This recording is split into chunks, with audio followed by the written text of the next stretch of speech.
Hi, welcome to week 5. Here's your coming attractions.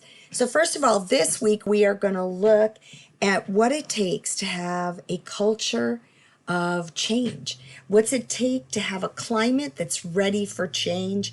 How do you create it? How do you sustain it? We're also going to have an opportunity to do an extra activity because you don't have a class. There's Wednesday night. So you have 5 readings, you have 4 videos. Remember that the videos, you don't have to watch them all. Watch the ones that seem to draw you into them. Of course, you have every right to watch them all if you choose to.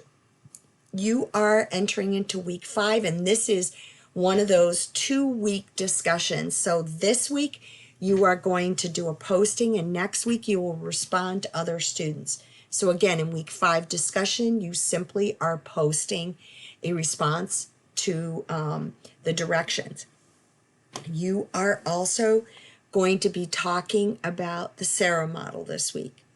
And so that will be the essence of what you'll see.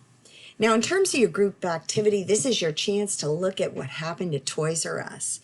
And Toys R Us faced a tremendous amount of change. There's 3 articles that you have to look at. This is a chance to get into a group. Lisa has given you your assignment, and you'll know who to work with. But that starts when the week starts, which is Wednesday night. Of course, you have to continue to work on your end of course project, which is the change management plan. So that's week 5 in a snapshot. Hope you have a great week. Take care.